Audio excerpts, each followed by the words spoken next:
네, 매주 금요일에는 조국혁신당 원내대변인 신장식 의원과 만나는 시간입니다. 오늘도 어김없이 신장식 의원 나와 계십니다.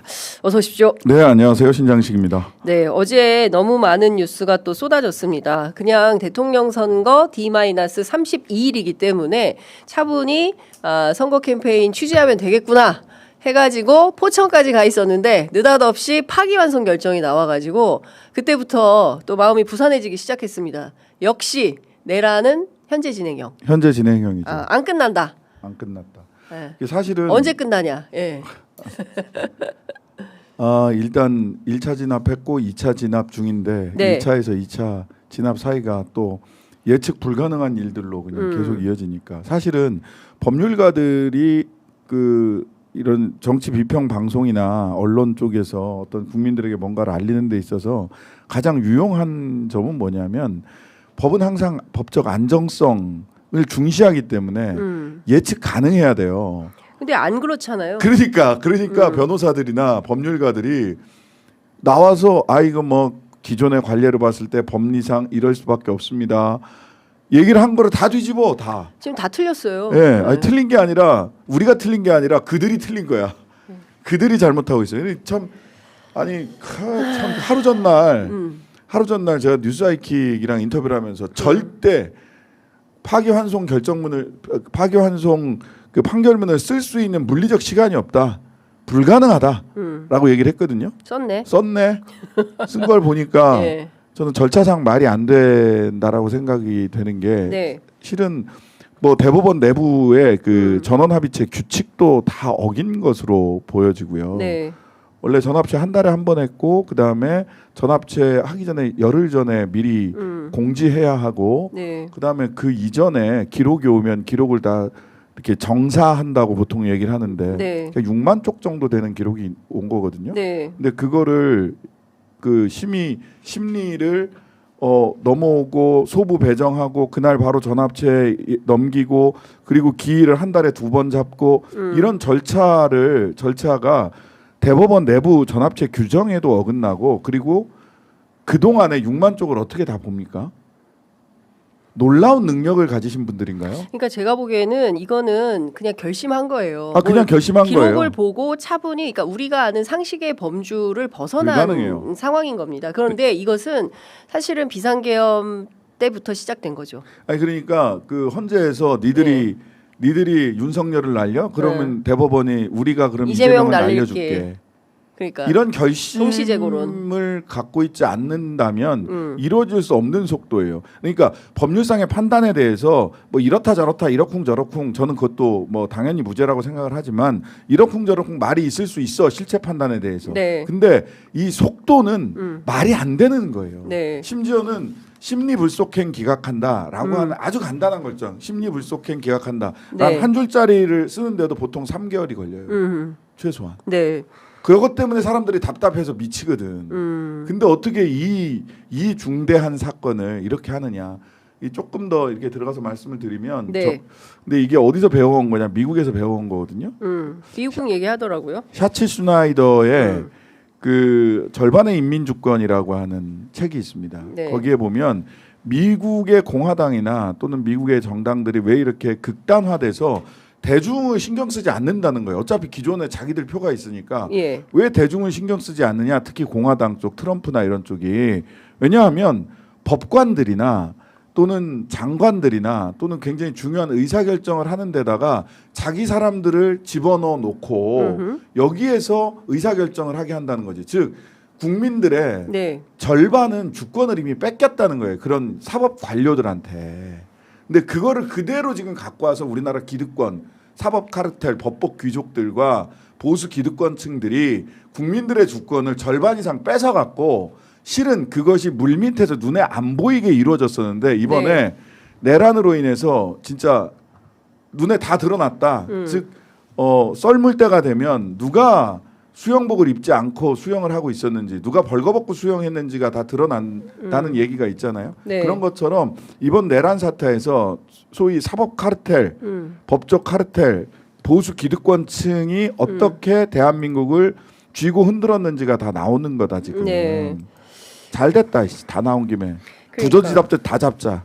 그러니까 지금 사실 이제 이런 겁니다. 앞서 말씀 주신 대로 이것은 대법원이, 그러니까 우리가 계속 지적했던 바인데 그 초반에 이게 일테면은 그 대법원의 주심에 의해서 그리고 이제 소부에서 회의를 해서 해야죠. 전원 합의체로 올라오는 스텝이 아니라 조희대 대법원장이 직권으로. 주도해서 직권으로 지금 이 말씀 주신 대로 규칙이나 뭐 규정이나 뭐 이런 것들을 다 어겨가면서 격하게 빠르게 결정을 내리려고 하는 것은 누가 보더라도 이번 대통령 선거에 개입하겠다는 그렇죠. 거예요. 개입을 하겠다는 건데 이런 상황을 그냥 우리가 이러이런 규정이 있기 때문에 법원이 그럴 일은 없어라고 생각하는 상식적 기준이 통용될까? 그러니까 법원이 네. 그 규정이 있기 때문에 이럴 있어 없어 이거를 떠나서 네. 저는 물리적으로 불가능한 일을 했기 때문에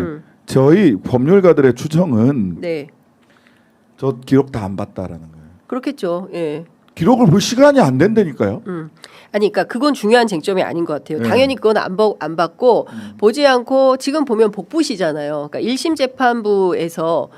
재판부에서 결정한 내용을 그대로 복붙한 상황인 거고, 그리고 실제로 통상적으로 설명해 주신 바들은 1심과 2심은 사실심이고 3심은 법률심이기 때문에 지들이 사실심했어. 근데. 그렇죠. 그러니까 사실관계를 뒤집어 엎지는 않는다. 왜냐하면 네. 법률적 관계에 대해서 특별한 잘못이 있지.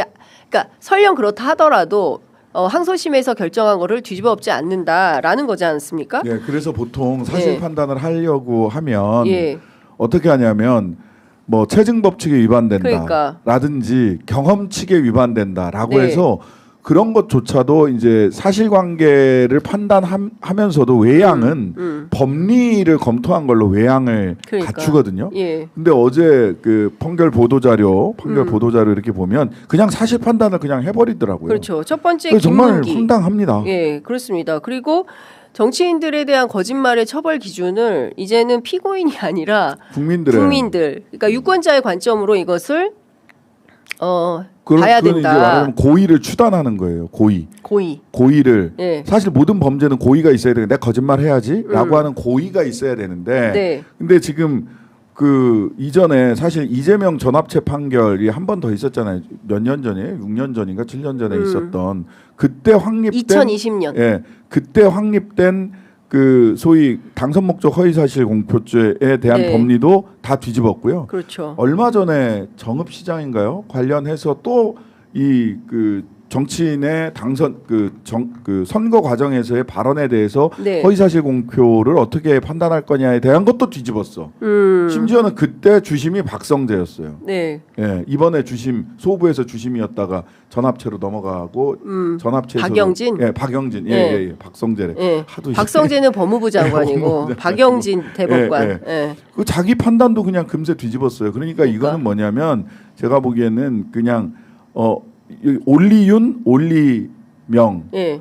윤석열에게만 통용되는 구속 취소, 예. 이재명에게만 통용되는 당선 목적 허위사실 공표. 이거는 그러니까 지금 이 선거법 위반 사건과 관련해서 수많은 건들이 있는데 오로지 이재명 후보에 대해서만 네.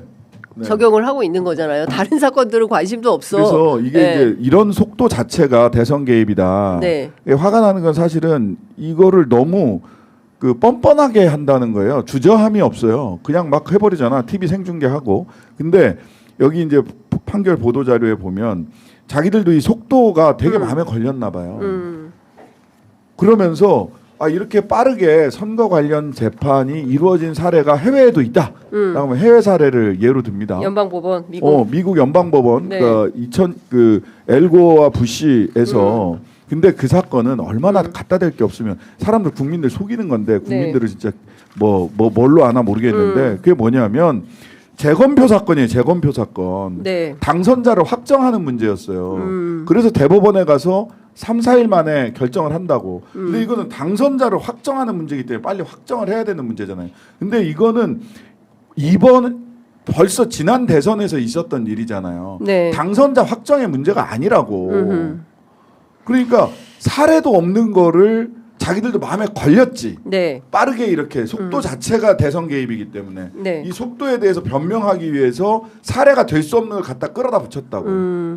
나 정말. 자, 그런데 지금 어쨌든 지금 보면 이제 두 가지잖아요. 하나는 이제 김문기 씨하고 골프를 쳤냐 안 쳤냐 이걸로 다시 또 이것은 그 독자적인 사실이지 인식에 대한 보조적 논거에 불과하다고 볼 수가 없다. 뭐 이제 이런 그 결정을 내린 거고 또 하나는 이제 백현동 관련해 가지고 국토부의 협박 이것도 본인의 느낌과 표현을 지 마음대로. 나 소설 썼다. 1심 판결 나왔을 때 1심 판결 거를 그대로 끌어다가 복붙을 한 것으로 보이는데요. 네. 그러니까 다 느낌. 그러니까 본인의 그 소설을 야 너는 사실은 속의 의도는 그렇게 얘기하려고 했던 거고 네. 유권자들은 그렇게 받아들였을 거야라고 생각을 하는 거예요. 네. 그렇게 판단을 했어요. 니들이 그렇게 받아들였겠지. 그렇게 보고 싶으니까 색안경을 꼈으니까 세상에 빨간색 안경 쓰면 다 빨간색으로 보이듯이 이재명의 속마음은 그랬을 거야. 국민들은 그렇게 받아들였어. 본인들이 그런 거라니까. 그렇죠. 어디서 그걸 함부로 추단해요. 근데 지금 이렇게 말도 안 되는 이제 사법 내부에서의 일종의 이제 쿠데타적 상황이 계속 발생을 사법 내란입니다. 법복 귀족의 사법 내란. 법복 귀족의 사법 내란이다. 네, 이제 이런 상황이 이제 계속되고 있기 때문에 지금 그 좀 예상을 해보면 이후에 벌어질 그 상황은 어떻게 말씀을 좀 해주십시오. 몇 가지로 나눠서 말씀드리면 첫 네. 번째 어제 막 저한테도 뭐 개인적으로도 뭐 오고 뭐 여기저기 나온 게 플랜 B가 필요한 거 아니냐. 이 플랜 얘기는 B? 무슨 플랜 B? 무슨 얘기냐면 네. 혹시 그 고법으로 후보 바꿔야 된다? 저기에다가 예비적으로라도 뭐 준비해 놔야 되는 거 아니냐. 아휴. 뭐 이런 얘기를 하더라고요. 그래서 그거 말도 안 된다. 플랜 B는 필요 없다. 왜냐하면 플랜 B는 판사 탄핵 아닙니까? 판사들 탄핵시켜야죠. 플랜 B는 필요 없다. 네. 라고 그 단언을 제가 했는데 예. 왜냐하면 이게 그 절차상 다들 이제 우리가 다 이제 그 법률 전문가가 국민들이 다 되는 것 같아. 황우석 때 갑자기 그 바이오 전문가가 되듯이 고법으로 다시 내려가는 거잖아요. 네. 그럼 고법으로 내려가는 동안은 시간이 걸려요. 그리고 나서 다시 고법에서 이거는 이제 유죄 취집 하기한 기록은 소이기 어제 때문에 갔을 것 같다는 게 박주민 의원의 뭐 그럴 수 판단이세요. 있죠. 예. 근데 이제 내일부터 휴일이기 때문에 송달이 안 돼. 송달을 또 해야 되거든. 예. 피고인한테 편지를 보내야 돼요. 예. 고법에 왔으니까 너 이제 출석해라. 뭐 이런 재판부. 편지를 보내야 예. 돼. 그러면 이제 편지가 어제 기록이 가서 오늘 배당이 이루어져서 편지가 갔다고 송달이 갔다고 하더라도 오늘 발송을 한다고 하더라도 예. 6일 날까지는 배달이 안 됩니다. 일단 예. 우체국이 놀아요. 우체국이 놀아. 예. 예. 그러면은 혹시 갖고 직접 배송. 일단 기본적으로 우편 송달을 하게 돼 있어요. 예, 우편 송달을 우편 해서 송달. 안 예. 받게 되면 예. 안 받으면 예. 뭐 다시 뭐 야간 송달, 특별 송달 막 이러다가 그래도 안 되면 예. 변호사한테 연락을 합니다. 예. 빨리 받으세요라고 예. 연락을 하고 예. 그게 이제 송달하는데 일단 기간이 걸립니다. 예. 그 다음에 이거는 그 대법원은 필요적 심리를 하지 않아요. 그러니까 변론을 열지 않고도 그냥 판단을 그렇죠. 할 수 있단 말이죠. 예. 근데 고등법원은 사실심이기 때문에 적어도 한 번의 심리가 필요해요. 그러면은 변론 기일을 통지를 해야 되잖아 다시. 그렇죠. 그것도 송달의 기간이 걸려요. 예. 그 다음에 변론 기일이 통지가 되면 변론을 한 차례 열어야 되잖아요. 네. 적어도 한 번은 해야 돼. 한 번을 하고 그냥 유죄 판결을 한다라고 하더라도 여기에 최소한 네. 2, 3주는 걸린다고. 그러니까 다시 돌아가서. 근데 최소한 2, 3주라는 것은 저는 안 통할 것 같아요. 뭐 물론 상식을 자 그럼 거꾸로 다시 얘기를 네. 할게요. 자 그 다음에 네. 유죄 취집 판결이 났어. 100만 원 이상이 났다 칩시다. 네. 100만 원 이상이 나면 다시 대법원으로 가잖아요. 그렇죠. 대법원으로 가는 것에 있어서는 법원과 검사 검찰이 핸들링할 수 없는 시간이 있어요. 오직 피고인만이 핸들링할 수 있는 시간이 있어요. 그게 뭐냐면 재상고 그러니까 대법원으로 재상고를 할 거냐 말 거냐 네. 기간이 7일이에요. 예. 그 다음에 재상고를 했어. 법원에 가면 기록 접수 통지를 받은 다음에 상고장 재상고 이유서 네. 이런 이유로 재상고합니다라고 이유서를 내는데 20일의 기한이 있어요. 그러니까 27일은 예. 판사도 예. 검사도 건드릴 수 없는 오직 피고인의 시간이에요. 피고인의 시간이에요. 피고인이. 그러니까 그거는 피고인이 만약에 안 내면 어떻게 돼요? 하루 안 내면은 기각됩니다. 안 내면 기각. 안 내면 기각돼요. 예. 안 내면 지는 거예요. 그러니까 반드시 그거 안 내야 낼 되는 이유가 거잖아요. 없잖아요. 반드시 내야 되고 예. 그 기간 7일과 20일, 즉 예. 27일이라는 기간은 예. 그냥 이재명 손에 있는 거예요. 이재명 손에. 이거는 어떻게 할 수가 없어. 그래서 6월 3일 이전에 대법 판결이 확정돼서 피선거권이 박탈되는 일은 없다. 따라서 플랜 B도 필요 없다. 네. 라는 게 이제 첫 번째고요. 네. 자, 근데 저는 이제 대법원이 어제 그런 거의 진짜 눈치도 안 보고 부끄러운 줄도 모르고 어제 그런 판결을 했잖아요. 근데 그거는 이면이 뭐냐면 네. 대통령에 당선된 이후에도 대통령이 이제 바로 되죠. 네. 대통령이 당선된 이후에도 재판을 계속하겠다라고 하는 취지로 읽혀요. 헌법 84조. 예. 예. 그런 취지로 읽혀요. 그럼 이제 헌법 84조에 대한 예. 해석. 해석론이 벌어지잖아요. 네. 이 해석론에 대해서는 저는 세 가지 대응 방향이 있다고 봅니다. 하나는 입법적 대응, 네. 두 번째는 헌법재판소에 대한 대응, 이건 사법적 대응이죠. 네. 세 번째는 행정적 대응, 이 세 가지가 있어요. 예. 하나씩 나눠서 말씀을 드리면 예. 입법적 대응은 형사소송법 제306조를 개정하면 됩니다. 형사소송법 제306조가 뭐냐면 공판 절차의 정지예요. 그러니까 불소추 특권을 해석하는 거죠. 네. 소위 불소추. 예. 소추되지 아니한 자에서 대통령 당선인 예. 피고인이 대통령 당선인 경우 공판 절차를 정지한다. 아예 법률적으로 깔끔하게 법률로 정리를 해주는 거예요. 예. 그냥 이 헌법 제 84조를 해석의 영역에 두지 말고 네. 입법으로 해결해 버리는 겁니다. 첫 번째. 네, 첫 번째가 이게 입법적 해결 방안이에요. 예. 저는 법률안 검토를 다 마쳤고요. 민주당도 오늘 보니까 아침에 박범계 의원 뵀는데 민주당에서도 검토를 시작했다. 이제 예, 검토하고 있다. 어제 얘기를 하더라. 조국 혁신당은 이거를 다 만들어놨어요. 입법안을. 예. 네, 만들어놨어요. 일을 빨리빨리 하시네. 아니, 예. 뭐 우리는 속도하면은 쇠빙선이야. 예, 쾌속선, 속도하면- 쾌속선. 속도하면 다 만들어놨어요. 속도하면 조국당이에요. 예. 알겠습니다. 그렇잖아요. 그리고 그다음에 헌재. 이제 헌재는 예. 헌재는 몇 가지 방안이 있어요. 몇 가지 방안이 있는데 첫 번째는 권한쟁의 심판입니다. 음. 대통령이 당선이 되면 이 사법부가 계속해서 재판을 진행하는 것은 대통령의 권한을 침해하는 직무 권한을 침해하는 거다라고 네. 해서 권한쟁의 심판을 내요. 권한쟁의 심판을 내면서 예. 가처분 모든 재판에 대해서 지금 진행되고 있는 이재명 관련 모든 재판에 대해서 가처분을 내서 다 직무 정지를 시켜버려야 됩니다. 네. 형사재판 절차의 정지를 구하는 가처분을 함께 신청하는 거고요. 이 권한쟁의 심판은 과반수 인용이에요, 심지어. 네. 예. 그리고 대통령목 헌재 재판관 2명 임명권은 새로운 대통령에게 있죠. 헌재 재판관 2명을 빠르게 임명을 하고 네. 그 다음에 권한쟁의 심판을 하는 겁니다. 그 다음에 두 번째는 세 번째. 헌재에서. 헌재에서 다툴 수 있는 네. 두 번째 방안은 위헌법률 심판 제청 신청을 하는 거예요. 이거는 재판부를 상대로 해서 하는 겁니다. 네. 야 법원, 니들도 헷갈리지. 그러니까 법원이 주체가 돼서 헌법재판소에다가 그 공판 정지와 관련된 이 규정이 없는 것 자체가 위헌이다. 예. 예. 대통령의 불소추 특권이 법으로 제대로 돼 있지 않은 것이 위헌이다라고 하는 심판을 내는 거예요. 그 다음에 법원이 이거를 잘 안 받아들일 수 있죠. 그럴 경우에는 본인이 직접 헌법 소원을 낼 수 있어요. 내 기본권이 침해됐다. 이재명 대표가. 네, 이재명 대표 어떤 기본권이 침해됐냐? 공무당권이 침해됐다.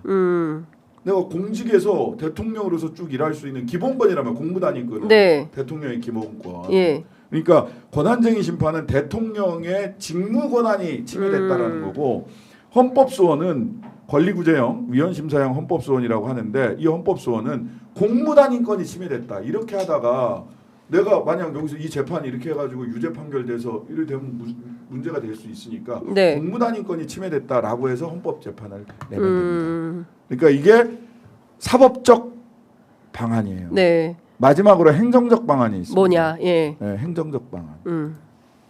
저는 이거는 검찰 쿠데타를 어떻게 원상 회복시킬 거냐라는 관점에서 접근을 하는 겁니다. 법무부 차관을 빠르게 임명을 해야 되고요. 네. 장관은 허수아비가 될 겁니다. 네. 내지는 사임을 하라고 해야죠. 안 되면 탄핵해 버려야 되고요. 박성재. 차관은 청문회 없이 바로 임명할 수 있잖아요. 새로운 장관은 청문회를 거쳐야 되기 때문에 시간이 걸립니다. 네. 차관을 제대로 임명을 해야 돼요. 그런 다음에 저는 검찰 쿠데타를 원점으로 되돌려야 되는데 그 희생양, 검찰 쿠데타의 희생양 여러분들이 있지만 대표적으로 저는 세 분이 있다고 봅니다. 첫 번째는 노무현 전 대통령입니다. 두 번째는 감옥에 가 있는 조국입니다. 세 번째는 이재명입니다. 저는 검찰이 네. 노무현 대통령에 대한 무리한 수사 사과해야 된다고 생각합니다. 반성해야 되고 이거 해야 되고요. 두 번째는 조국 전 대표는 즉각 사면 복권해야 됩니다. 네. 세 번째 이재명 대표에 대해서는 예. 공소를 전부 취소해야 됩니다. 아, 제가 저기 조국 대표 안 계시니까 너무 아쉽더라고요. 제가 이제 형사 사건 이런 거 있을 때 항상 전화해가지고 여쭤봤었거든요. 저의 소중한 취재원, 예, 네, 조국 대표. 그래서 예. 이거는 이제 행정적으로 해결할 수 있는 방안이에요. 저는 이 부분에 대해서 행정적인 입법, 그다음에 사법, 행정 중에서 제일 선택하기 쉬운 거는 헌재에다가 하는 거예요. 이건 안 할 이유가 없어요. 그냥 하면 돼. 그런데 입법 조치나 행정적 조치에도 주저하지 않았으면 좋겠습니다. 네. 자, 어쨌든 지금 말씀 주신 대로 이것은 이제 이후에 벌어지는 것이고 지금 당장은 5월 2일 현재 이번 대선 과정에서 혹여 발생할지 모르는 여러 가지 변수들을 체크하면서 네. 그럴 리는 절대 없다라고 하지만 그런 일들이 항상 벌어지고 의심병을 가질 수밖에 없는 상황이고 의심병이 예의 주셔야 아니라 돼요. 그러니까 의심병을 합리적 의심이에요. 만들어줬어요. 네, 저쪽이 우리 만들어줬어요. 사법부가 끊임없이 국민들이 불안하게 만들고 있고 의심하게 만들고 이거 이렇게 될까라는 상황. 그러니까 왜냐하면 상식을 파괴하고 있기 때문에 네. 그렇습니다. 네. 이례적으로 조희대 대법원장이 전압으로 넘겨서 선고기일을 뭐 이틀 22일 날 첫 기일을 하고 24일 날 이틀 만에 지정을 두 번째 했어요. 기일을 했고 하고 그다음에 그렇죠. 며칠 있다 바로 기일 지정하고. 이런 방식 자체에서부터 사실은 이때는 상고기각이 아니라 이것은 그 최악의 가능성을 상정해 놓고 대응을 했어야 됐다라는 네, 생각이 네. 좀 드는 거고 네. 끝내 하여간 뭐 최악의 상황이 나온 거 아니겠습니까? 네, 예, 네. 그렇기 때문에 지금 여기에서 또 어떤 방식으로 어떤 일이 벌어질지 이건 좀 귀추를 주목해서 봐야 될 것 같고요. 네네.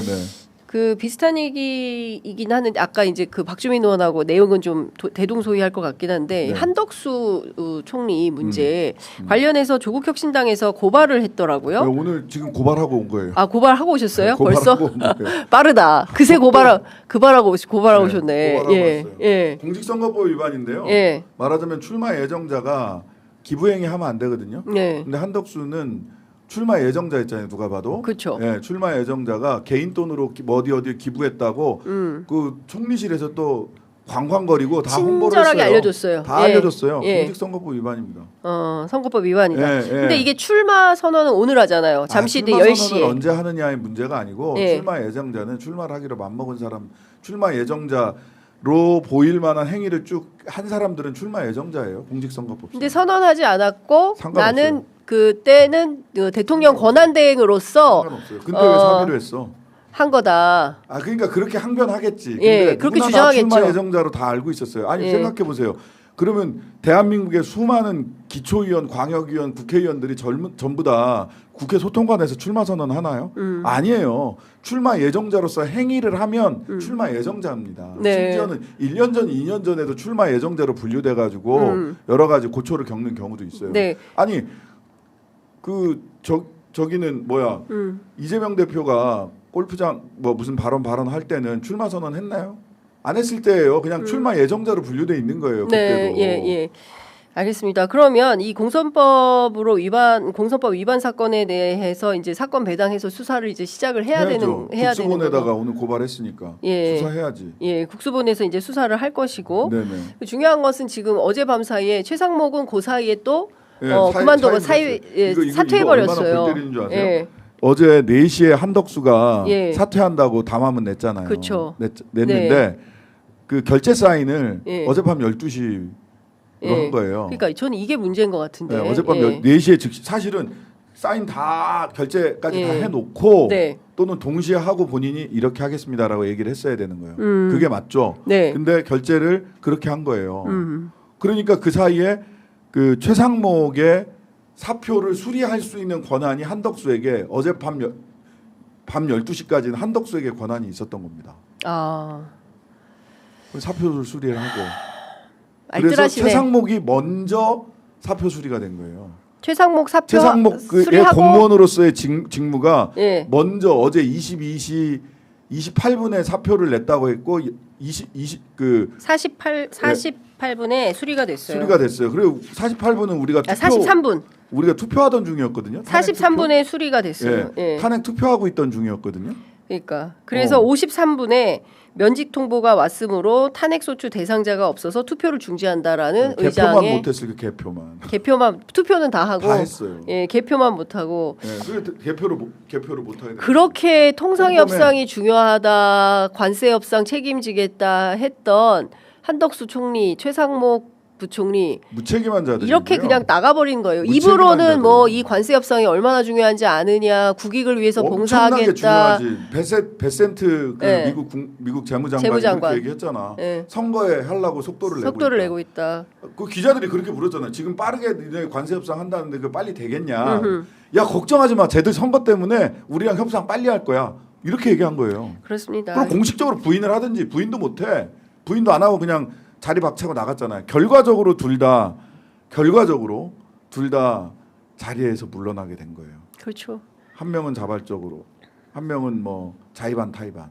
아니, 뭐, 잘했어요. 관세 협상 그 중단시킨 거고 그런 효과가 있고 그다음에 대선 관리에 있어서 네. 저렇게 한 팀으로 한덕수, 최상목 기재부 관료들 예. 팀이 움직이는 거. 기재부 관료 플러스 전직 국정원 이렇게 움직이고 있는 것으로 보이는데 예? 한덕수 팀이 그 기재부 관료팀에서 한 명을 그 팀에 사실 선본에 함께하는 사람을 선거 관리의 책임자로 그대로 두는 거 말이 안 되죠. 네. 지금 속보 나왔는데요. 기자회견을 통해서 이길 수 있는 경제 대통령 개헌에서 3년 차 물러나겠다 말도 안 이런 되는 주장. 소리 하고 있어요. 바로 개헌, 통상 해결, 국민 통합을 약속하겠다. 거기는 다시 한번 말씀드리면 빅텐트라고 하잖아. 빅텐트 치자고 했잖아. 뭐 이낙연 뭐 이런 양반들까지 다 그 빅텐트에 그 합의 그 이렇게 합류를 하려고 하는데 거기는 난민촌 찢어진 텐트.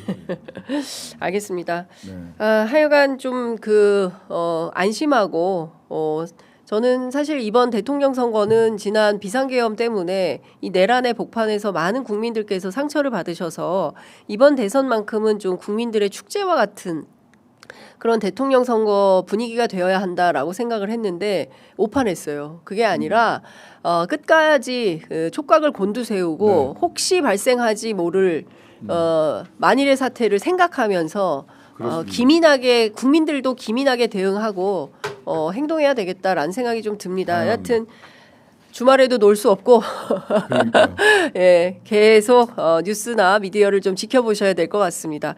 자, 오늘 말씀은 여기까지 듣겠습니다. 고맙습니다. 네, 감사합니다.